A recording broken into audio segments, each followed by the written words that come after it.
Welcome to our next video in the series looking at building noughts and crosses in C++.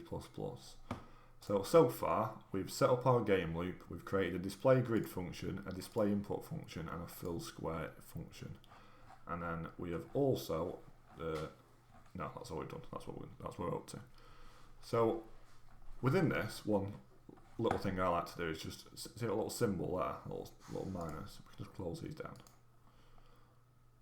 just to make it easier for us to read the code. Okay, so here we've got our set of functions, and then we've got here. We're going to focus on today, we're going to focus on the CheckInput function.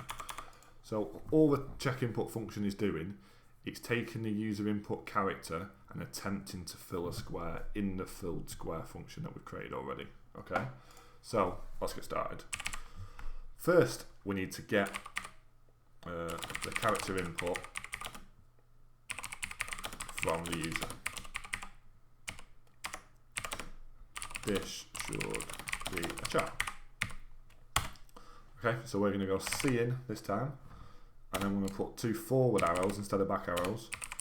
Input semicolon. So this is going to cin, which is console input, so console in. So we're going to type something in, and then from that, it's going to record it in the variables. In the input, sorry, the variable called input. Okay, so now we want to check if it is actually a char. So we need to check to see if the user's put in 1 or 2. We need to make sure it works the same. So to do this, we're going to have an if statement, cn.fail, open brackets, close bracket. Like so. So this is like a validation check really. And then to screen, if it fails the test, it's gonna go, we're gonna go count to screen invalid character, try it again.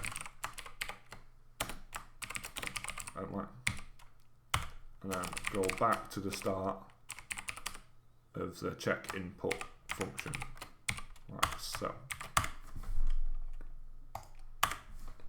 Didn't put open brackets there. You can tell that because it's not in the same line right there, so we go back. Okay, so we've got cin, so we're going to ask the user to make an input. If it fails the char test, which is this, we want to print to screen invalid character, please try again, and then CheckInput. So all CheckInput is going to go back to the start, so it's going to then allow it. It's going to create a circle loop time. Okay. If it gets past this check, we would then want to convert whatever the character is been inputted to uppercase. Okay, so it just stops when you type in an input. If someone's got capital lock on and one hasn't, it stops issues like that. So converts the char to uppercase. Okay, so whatever the input is, so whatever this value is here, we're going to use the function toUpper input. So the variable is now equal to the upper version of input. So it's going to change it to higher case, and then it's going to now be our new input variable.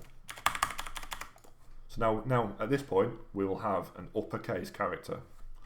So now we need to check the input character or char against a reference list. So this reference list is basically going to be our grid, and then add to our fill square method, all in capital letters for no reason. Add to our fill square function. Okay, so we're going to do something now called switch case statements. So basically all a switch case statement is, it allows us to add certain inputs, and it allows us, it's like a menu list in essence, okay, as you'll see. So we're going to do a switch using the input, the input from input.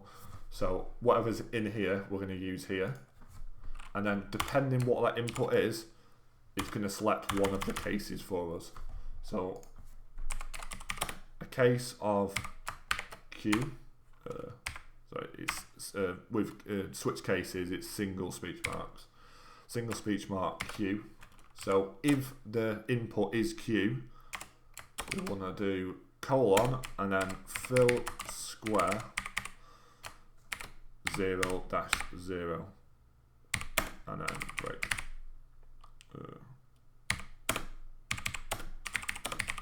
Top left like that.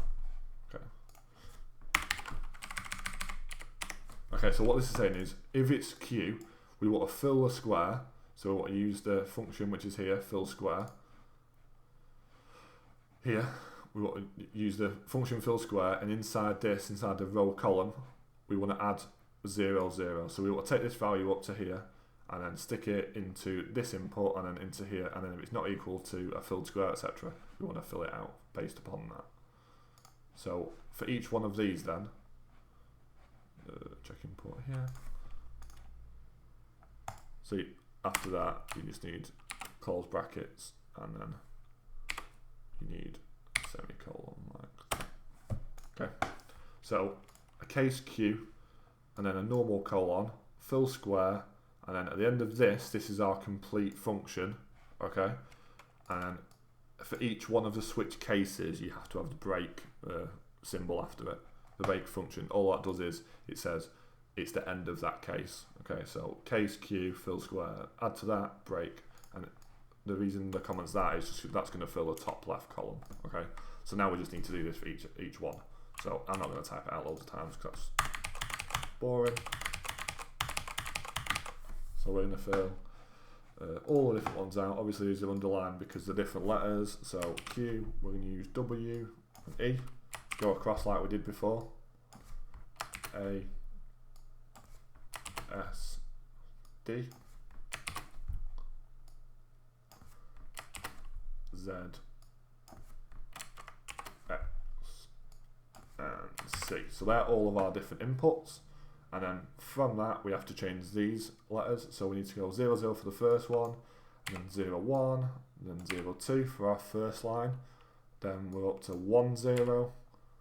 And we're on 1, 1, and then 1, 2, and then we're on 2, 0, 2, 1, and finally 2, 2. So these are our different boxes. These match, you'll see, the input here. So with display grid, input. So you've got grid, which is 0, 0 here, and then it matches Q, so Q, 0, 0. So to make sure that matches up properly, otherwise it just won't work. You'll end up inputting twice into one circle, or one square, sorry, and it won't make sense. So fill this out, and then after you filled it out, just have another look at the number system and make sure it's all perfect. Even if you think it is perfect, make sure you check, because I guarantee at some point you'll make a mistake like that. I still make mistakes like that now. And then we're just going to change our comments just to match, that's all.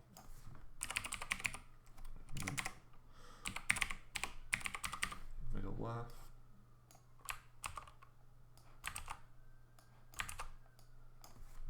Middle center. Middle right. And then bottom left.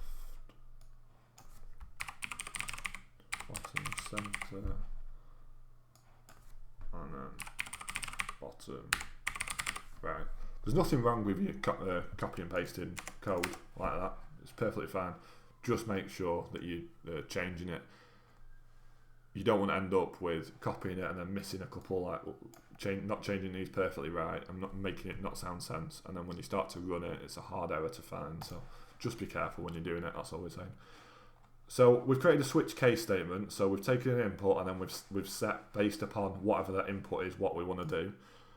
We also want a default, like a get out clause. So this is like an issue that could be found. So if this doesn't work and we get to this point, they want a default that's in this case, then do this. Okay, so it's like a fail safe in essence. So we'll just have a default And then inside nipple brackets, we'll put cout to screen, invalid character, try again. And then end elf, end line. And then go back to the start of the CheckInput function. And then we've got our default. And then because we've got a default as well, we need to have a break. Okay, so we've set up our complete function there. That's everything we need. Just tidy it up a little bit. Get some of the spaces that we don't need. Yeah, that's good. I like to have like one space in between each one, but it's up to you how you do that. So now we've filled out our CheckInput function. We just have check status and initialize to go, and we should be ready to play the game. Thanks for listening.